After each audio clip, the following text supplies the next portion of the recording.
welcome to the Fretboard Journal podcast. I'm your host, Jason Verlinde, the publisher of the Fretboard Journal magazine. Our 58th issue is out now. Hopefully you all have it. If you haven't subscribed yet or you need to renew, go to fretboardjournal.com and click on that subscribe button. We'll get that issue off to you. And today on the show, I'm talking to a repeat guest as well as someone who may be not on your radar just yet. I'm talking to acclaimed fingerstyle guitarist Eric Skye. He's been on the show before. We've done a lot of work with him over the years. He is a Santa Cruz Guitar Company signature artist. And we're talking to one of his guitar students, for lack of a better word, Jonah Sissoyev. Jonah is based in Portland, Oregon, just as Eric is. And he approached Eric at some point to ask about guitar lessons. He wanted to be a little better guitar player. What Eric didn't realize was Jonah is actually an incredible singer-songwriter and an incredible vocalist as well. And so fast forward to this conversation, Eric just produced Jonah's new EP that's out now. It's called A Place Called Nowhere. Eric had an interesting technique in terms of pairing Jonah up with some like-minded artists who appear on this EP. I wanted to hear how this all came to be. I wanted to hear Eric's technique for recording not only acoustic guitar, but vocals as well. And we just had a blast. And to top it all off, best surprise of the whole conversation, Jonah built the guitar that he used on this EP from a StewMac kit. And so we get to talk all about that, the joys and perils of building an acoustic guitar kit. And then it was just a great conversation. Like I said, Jonah's EP, A Place Called Nowhere, is out now. I'll include a link in the show notes. Hopefully you're all following Eric and seeing what he's up to as well. And that is our conversation. I want to thank everybody for tuning in. Please, if you listen to this show regularly, subscribe on whatever podcast platform you use and leave us a review on said platform. The episodes keep coming every week, and they are so much fun to share with you all. Before we get into it, I want to thank our sponsors, Mike and Mike's Guitar Bar, right here in Seattle, Washington.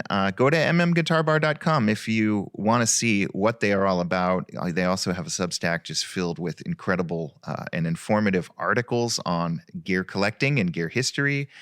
We're also brought to you by our friends at Stringjoy Strings, based in Nashville, Tennessee. If anybody wants to get out of their rut and try something new, use the discount code FRETBOARD when you check out at stringjoy.com, and you will get a discount off your first order. They also have banjo and mandolin strings now. And then last but not least, our friends at Peghead Nation are sponsoring the show once again. Use the discount code FRETBOARD. You'll get your first month free over there.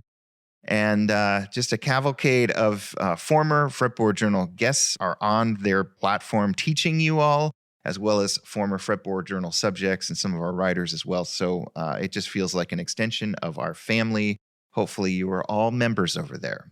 Our 2026 Fretboard Summit is shaping up to be what I consider to be the greatest guitar weekend of my year. Please register at fretboardsummit.org if you haven't yet. The dates are August 20th to 22nd, 2026. Once again, of course, we're at the Chicago Old Town School of Folk Music. And it's just a one-stop shop, a great way to meet so many of the people you've heard on this show, read about in the magazine. You'll walk away inspired and maybe with your new favorite guitar, because we have, 80, 90 luthiers and brands exhibiting this year. And it's truly going to be our biggest year yet. So hopefully I'll see some of you in Chicago. And now, without further delay, here is my conversation with Jonah and Eric, and we're talking about Jonah's new record. There'll be a link in the show notes. It's called A Place Called Nowhere. Eric, Jonah, welcome to the Fretboard Journal podcast. Thanks for having us. Yeah, thanks. Eric, I think most of our listeners, most of our magazine's readers probably are familiar with you. We've featured your work over the years, and we've done shows with you, and you are, to most of our listeners, a fingerstyle acoustic guitarist, one of the best-selling Santa Cruz signature model guitarists around. That's still out there, right? The Eric Skye model? Absolutely. Hey, there's one right behind me. Yeah.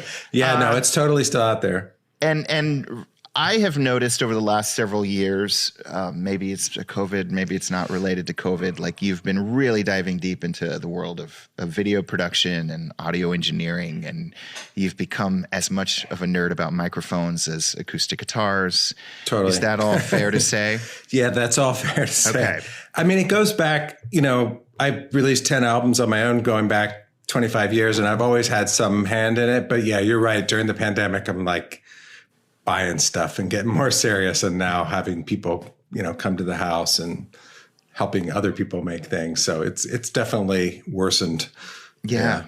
It's been a cool pivot to watch from afar. I'm up in Seattle. You're down in Portland, because you're getting, just as we used to do, you're getting artists coming to your home and filming stuff and doing really cool, video editing that you are doing yourself. You're not, I don't get the impression you're outsourcing anything. No.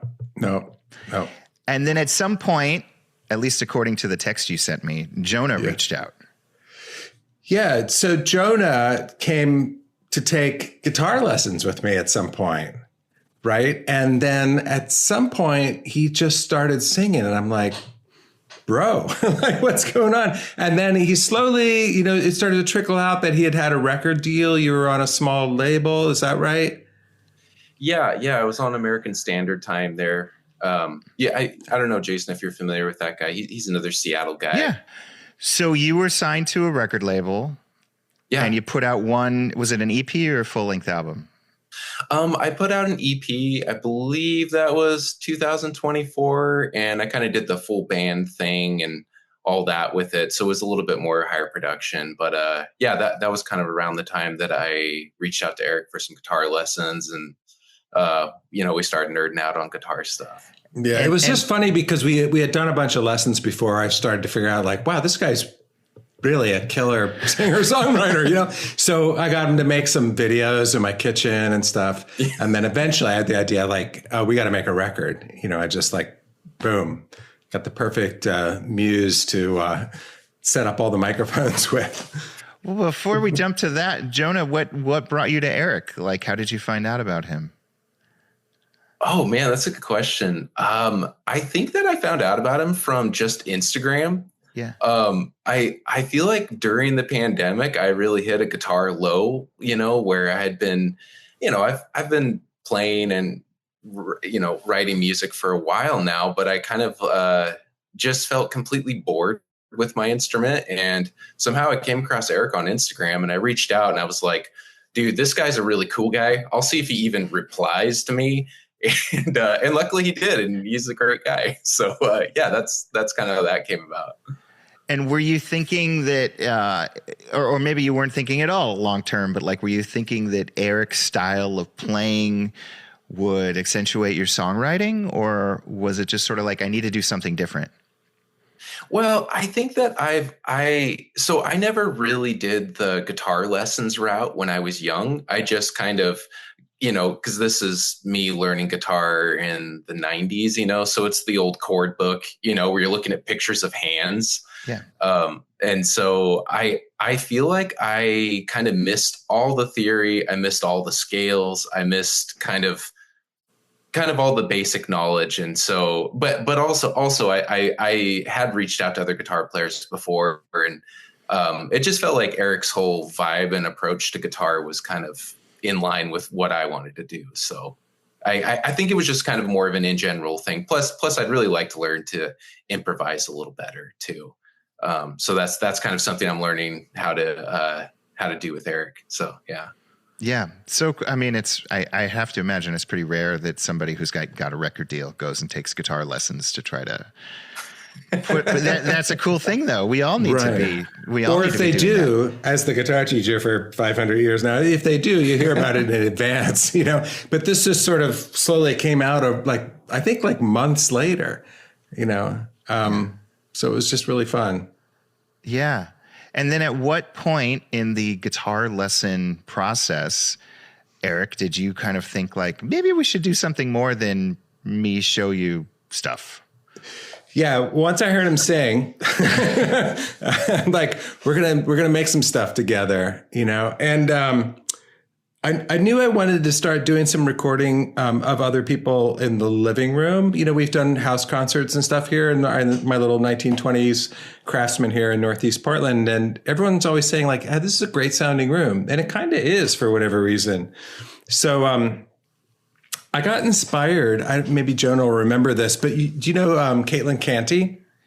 You know, she put out that album, Quiet Flame. I love that record. But then there's another record, I think it's just called Live. Anyways, it's like an EP that came shortly thereafter that was just recorded in someone's living room, I believe, in Nashville or something. When I heard that, I thought, Jonah, let's do that. You know, let's just, and keep it real minimal. So my big plan was just, you know, Jonah and his guitar, and then, you know, a different guest artist for each tune, just to kind of improvise or color around him a little bit. So, and Jonah, you were just game for all this? Absolutely. I kind of felt like I tricked him. I was like, oh, you want to do this record? Okay. You know, oh, you want to do this video? Yeah. That's so cool. Yeah. But it ended up being really great because I got to invite a handful of friends to come in and sit in, and like Eric was saying, kind of color each song with their own voice. And, I think what came together came out really special. Mm-hmm. Is it 5 or 6 songs, the EP we're talking about? 5. 5. How quickly was this recorded, or did this slowly unfold over several months, the recording of it? Well, it could have been quick. I've had a lot of health problems. So we kind of started, when did we start, Eric? Like, I don't remember. Something like summer, April or May. And I think what happened was we had lined up everybody. And these are all like great players that are touring and stuff. So to get everyone lined up for one day, which in retrospect probably would have been a terrible idea, but we had them scheduled like 90 minutes apart in one day. And I believe you got COVID or something fell, or you got the flu, something fell apart and we had to cancel it. And then it took months to kind of like get everybody back together. And we basically just did one session at a time after that. But each session was really short. You know, one of the things I sold Jonah on, and I'm grateful you were a good sport about it, was just live, complete take, no headphones, just sitting across. So no overdubbing or anything like that. Just really capture that kind of live performance, you know. And in fact, I know like with Isabel playing fiddle, I mean, you guys had never even met. We just sat her down and put her across from you. We hit record and let's just see what happens. And so it was really fun to kind of do it that way. Eric, I think of you, at least the limited videos I've seen that you've produced that are all beautiful and sound fantastic. I think of it being sort of an instrumentalist playing guitar and filmed and recorded beautifully. Was this sort of taking you out of your comfort zone, bringing vocals in and some instrumentation that maybe you weren't familiar with recording? Yeah, a little bit, like, because I have done some vocal stuff, not me, but I've recorded some other vocalists, some for video. Excuse me. But yeah, my first like full on, vocal thing. And I really love recording vocals. It's just another acoustic instrument. So I'm really happy with any kind of acoustic thing, guitar, fiddle, we had, cello, anything that involves microphones, I'm kind of into, maybe not like drums and whatnot.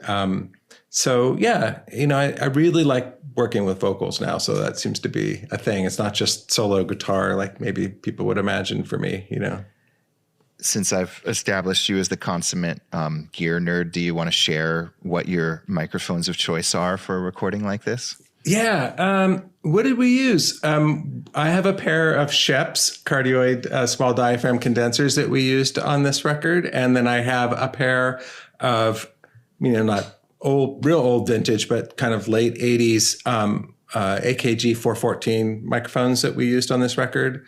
And then we had a Neumann 49 that we used for vocals. But, we never had more than like 3 mics at once because it were really just duos, Mm-hmm. So, yeah. And then are you recording through some crazy preamp system or what are you doing? I don't remember if I had I now have this really nice API preamp, and I think I might have had it then. And so that I would have gone through that and then just into my computer. Mm-hmm. Yeah. Wow. Although I'm hoping that Lauren doesn't watch this, but my wife, but I am looking at 2-track 1/4-inch tape machines now. Oh my gosh. It's a slippery slope, Eric. I know. It's a bad thing. I mean, what is that going to do? Just again, we're going to hope that your partner or your wife is not listening to this. What is that going to bring to the table that you can't currently do on the computer?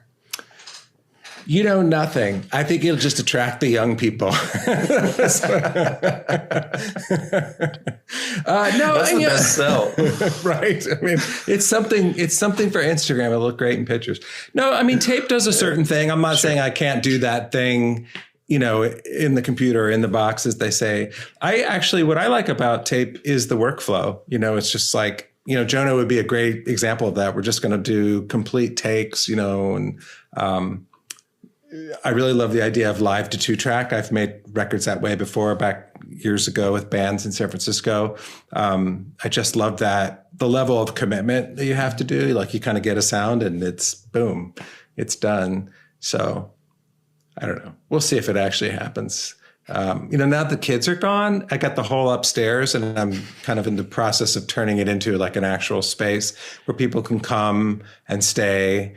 And so, yeah, I think a nice tape machine in the corner might be just the thing. And you're just rezoning your house for commercial use, it sounds like. That's right. Incredible.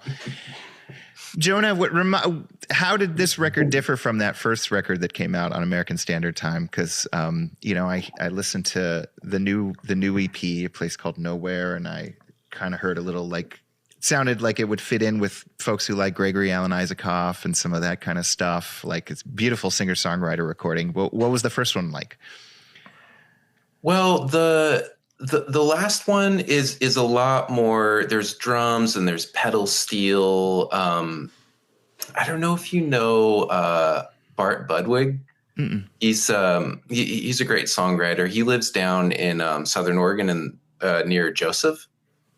But I had him produce it, and we set up in the Wallowa Lodge down there, which was covered in snow. It's right on the lake. It's totally gorgeous. And we kind of did the full band live takes with only a couple overdubs. And it was a really cool experience. But what was different about that record and this record is that I felt really exposed in this, because there's something comforting about having a band around you. You kind of feel cool and you feel like empowered. But when it's just you and your guitar and, one or two other people in the room, you're kind of like, oh, wow, like it's just us, and I feel like that felt really special and important to me, because I think that a lot of like the music that I've really loved, I mean, especially thinking of like Gregory Alan Isakov or Jeffrey Martin, like there's just this, like, you feel like you're in the room with the people. And I think I've always wanted to make a record like that, but I've been kind of scared of it because it just feels so exposing, Yeah. So yeah, I would say that that's a pretty big difference between those two. And when you would play shows, would it be with sort of a fuller band? Like you wouldn't do these solo super intimate shows. Would it be with a band or not? Yeah, I kind of did a little bit of both. Yeah. A while ago, I toured by myself and did a lot of that. But, in Portland, I have a handful of friends that play with me. Yeah. How far along were these songs when Eric finally heard you sing and was like, we got to get these on record? Were these lyrics that had been kicking around for a while, or? Yeah, I mean, truthfully, some of these songs have been recorded with a full band and some of them hadn't been recorded at all. So it was kind of a mixture of old and new put together for this one. Yeah. And does Eric's style of, recording these intimate in literally his living room, has it sort of changed the direction of where you want to take your music? I do think so. I feel kind of emboldened, by just, one, like Eric's become a good friend of mine now. So it's always just comfortable being around him, showing him songs and playing guitar in front of him and all that. But yeah, I do feel like it makes me want to do more stuff like this, where it's just you and a guitar and maybe one or two other people in the room. Because I feel like there's something that really comes across in the record, at least in my hearing, that feels just intimate. And I'm like, oh, I'd like to make that kind of more of what I'm doing. That's really cool. I asked Eric about his microphones and preamps and everything. I didn't even ask you, what guitar do you play? Well, this one on the record is one I actually built. I built it from one of those StewMac kits. Wow. Yeah. So I'm for sure not a luthier, but I'm like fairly handy. For money, I'm in the trades, So I what does that mean? Like, that could mean anything. I'm a house painter. Okay. But sometimes you get roped into light carpentry things. So I've always kind of had an interest in building a guitar. So over the pandemic, I actually sold my Chevy Astro that I used to tour in, and sold that, and bought a guitar kit and built it. And amazingly, it sounds pretty good. I definitely did not think it was going to turn out to be that great of a guitar, because I'm not a luthier, but it turned out good. Yeah. It's a great guitar. Yeah, it really is. It's got a big, it's a triple O, right? 12-5 triple O. Yeah, it's got a really big voice. I mean, it's very impressive. Now I have so many questions about this process, because I don't think I've ever talked to anybody who's built a guitar from a StewMac kit. So you sold your Chevy Astro van. Yeah. I'm guessing that was for between $500 and $5,000. Yeah, totally. Yeah, I think I sold it for like $2,000 or something. Okay. It was some guy that was real excited about van life, and I was like, "Have the time of your life, bud." Okay, and then you buy this guitar kit, and then undoubtedly you had to buy a whole bunch of tools, right? Or do you have access to everything? No, I bought all kinds of tools. Okay. I think I all in probably spent about $1,000. And then have asked other people who had more skills than me, like, hey, if I buy you beer, can you do this thing for me? Because there were certain tools I just, I'm trying to remember which ones those were, but there were certain tools that I just wasn't comfortable using. So I asked a friend to do it for me. But for the most part, I built 90% of the guitar. And did you have to give yourself a deadline? Because I imagine a lot of those kits get sold and then are never finished, because it sort of becomes like a 2,000-piece jigsaw puzzle. Yeah. Well, that was the same year I got married. And so it ended up taking me about 8 months to build the guitar, which I think I could have built it much quicker. But I, for some reason, like doubted myself at every step of it. So I was just like constantly talking myself off the ledge, just being like, okay, calm down, just sand that out and start on this thing. And so I feel like I did that for 8 months before it finally wrapped up. And I don't know, it was hilarious. I built it in my basement. So, and did you finish it yourself, or did you outsource that? No, I did finish it myself. I did it. It has like a really, it's a gun stock oil that I did. And I did like 20 coats of gun stock oil on the thing, because I wanted that really like thin finish sound on the body. So, and luckily, because I'm a painter, that was the only part I kind of knew something about, was at least finishing, What about the final setup? Did you take it to someone in town to, I did. Okay. I took it to a friend of mine, and he did the final setup on it. And then it sounded great. Okay. So you do this project and you have to amass all these very like specialized tools. Are you one and done, or do you want to make another one? I don't think I ever want to make a guitar for the rest of my life. It was so hard. Yeah. I don't think you need to. I mean, you seem like a one guitar guy also, right? I don't think I've seen you with anything else. Yeah, no, that's really true. I also, play Gibson Dove, and that basically just sits in the case in my basement. And yeah, I somehow now feel like very bonded to this guitar in a way where I don't want to play any other guitars. Wow. That's great. That's incredible. Yeah. I'm glad I asked you about your guitar, because like I said, I don't think I've spoken to anybody who's actually, I see those kits all the time. I've never spoken to anyone who's built one. So yeah, I'd recommend if anybody's interested. Yeah. The instructions were good. They were okay, but okay. I'm not talking trash about StewMac. They're great. But I did receive a DVD as instructions, so I had to go buy a DVD player. Oh God, that adds into your cost too. Yeah. Wow. The DVD player probably hasn't been touched since then, much like the Lutherie tools you bought. Absolutely. It's somewhere in a box downstairs. I don't really know what to do with it. Great. Yeah, well, plus I only own one DVD. It's the Stu Mac instructional manual. So, well, chances are somebody listening to this podcast is in the greater Portland area and is about to start a Stu Mac Guitar Kids, so they know where to go for a DVD player at least. Hit me up. I've got you. Jonah, what's next for you? You put this CP out last month, and what's on the horizon?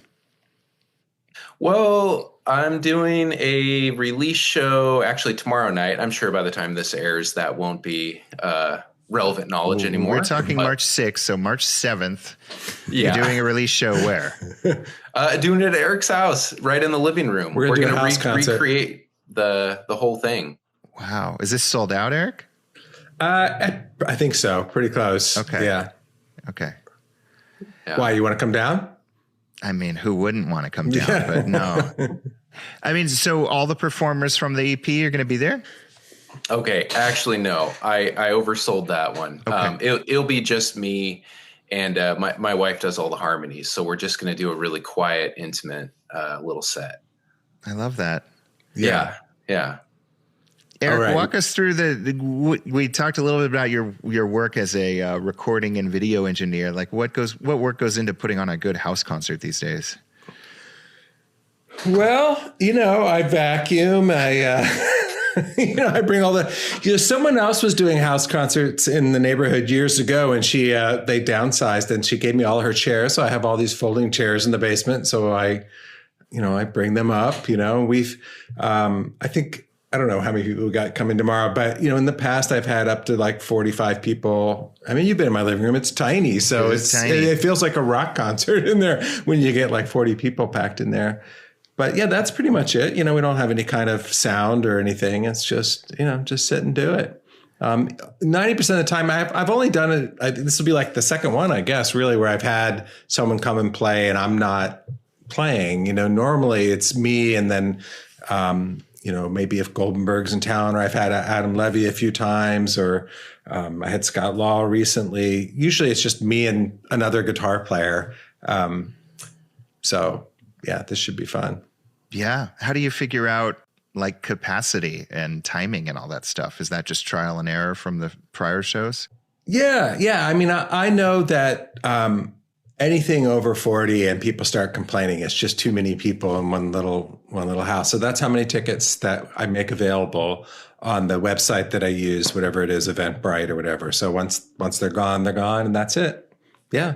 People come an hour early. We usually put out a bunch of food and wine and cookies, so. Incredible. Yeah. Yeah, do you really record fun. these shows? No, not usually, because it's just, it's hard to wear that hat. Again, because I'm usually playing guitar, so it's hard to wear that hat and just kind of let go of it. Yeah, I'm not a big fan of live recording. I just want to, you got to be there. It's just going to be a once and done thing, so. And at this point, are most of the people coming to these shows like return guests who are just like totally dialed into what you're all about? Yeah, actually, it's kind of crazy because I know we have one couple that has made probably a half dozen of them, and they're in Chicago. So they book a flight and they book a hotel and they come out. I had another guy come from Florida, I think, when Adam and I did it. So yeah, sometimes people come from far and wide. I've got some people that they've made everyone, and it's usually just like 3 a year. So. Wow. No pressure. Yeah. You got people coming from Florida just to see. Yeah. That's a thing. I have people coming from the dog park, so I'm already carrying most of the pressure. Okay. Yeah. I get Lauren's coming from the back room. Yeah, exactly. Far and wide. Yeah. It's fun. The trick, Jonah, is do the people coming from the dog park know you by name or just your dog's name? That is a super good question. Yeah. I feel like last night I introduced myself to somebody because they were like, "Oh, you play music? What's your name?" Yeah. So yeah, but yeah, it's how that goes. Yeah. And beyond Portland, are you touring at all this year? No, I have a hard time playing shows out. I feel like I really like doing the work of playing guitar, and I really like learning the instrument, but the playing in front of people is kind of my least favorite part. Wow. I feel like I got out of the practice of that since the pandemic, and kind of since the pandemic, I've been kind of just playing a show maybe once or twice a year. Okay. And I feel pretty good about that. Yeah. Yeah. If you can make it work, that's great. Yeah. Hopefully more songs are on the way. Yeah. I feel like I would like to record an instrumental album in the future, and you know, of course, this is something I want to do with Eric in the future. But I got to write it. But I got a couple songs ready for that. I love that. Are you still taking guitar lessons from him? Oh, definitely. Yeah. Yeah. But it's been a lot of like, we sit down, we end up sort of mixing a little bit and, you know, editing or whatever. But yeah, we're still playing guitar. All right. Yeah. Yeah. And, instrument. Eric, I know you're about to go to Europe, but what's on the horizon musically for you, or recording wise? Well, I've got another record coming out from this duo, Poi Rogers, Carolyn Sills and Gerard Egan. You know those guys. Carolyn, who used to work for Santa Cruz. Yeah, she's such an amazing singer, and Gerard's a great guitar player. So they came here in October, and they stayed upstairs for I guess 5 days. And so we just did like a super intense sort of few days of recording in the living room. And so we got all the basics done, you know, here in the living room. And then we did a little bit of overdubbing later. I had Tim Connell come and play some mandolin. We farmed out some drums down to California. So that album's coming out on vinyl and everything else, CD, I think May 1st. What is it called? I think I wrote this down. Hold on. Oh, Whirligig is the name of the album.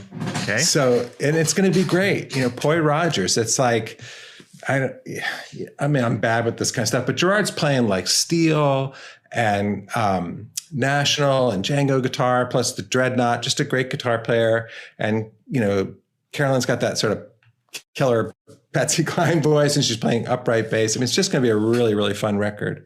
And I had another record come out fairly recently by Mike Breitenbach, and he's a flat picking guitar player, and we made a solo flat picking CD for him. He's actually in Virginia, so we did a lot of it over Zoom, had him record there, and then sent me the files, and I edited, mixed it, and mastered it, and that just came out. And that record's called, what is it called? Last Chance.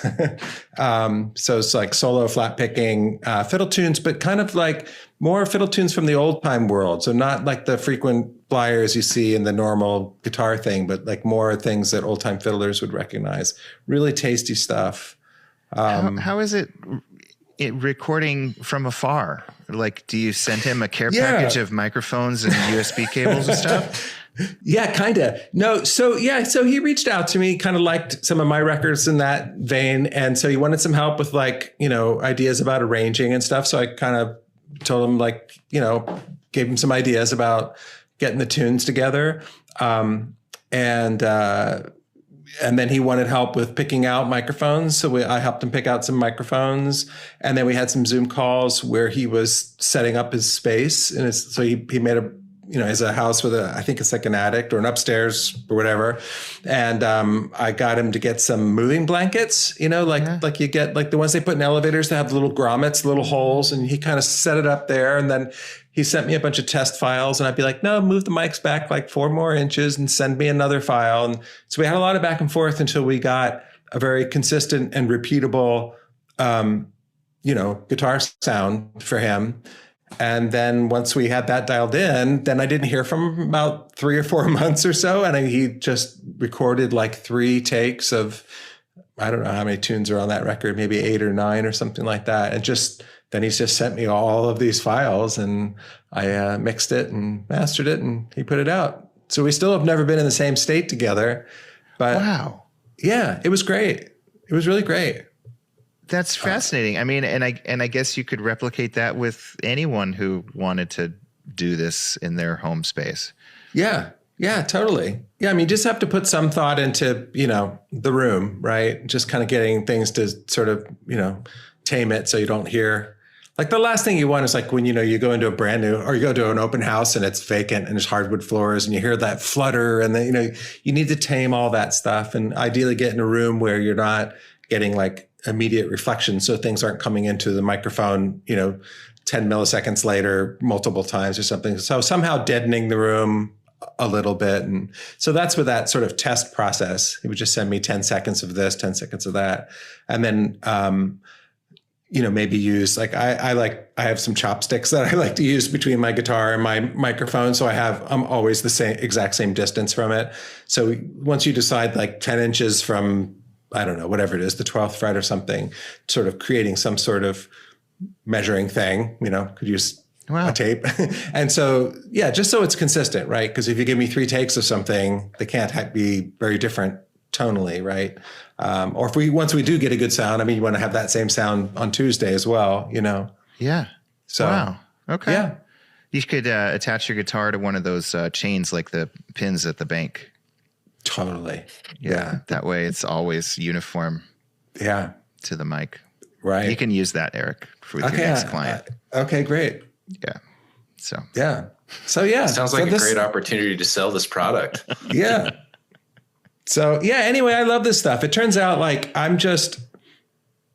need to be making stuff. But what I've learned in the last like 5 or 6 years, it doesn't always have to be my stuff. Like I just like making stuff with other people. I'm just as excited about Jonah's record as Jonah is. I feel like, it's him, but I just, I love doing it. I just love helping people out or making great art. I love that. Yeah. So cool. And are most folks finding you just word of mouth, friends of friends, folks taking you up for guitar lessons, or are you doing like marketing at this point? No, I don't do music business. Yeah. Right.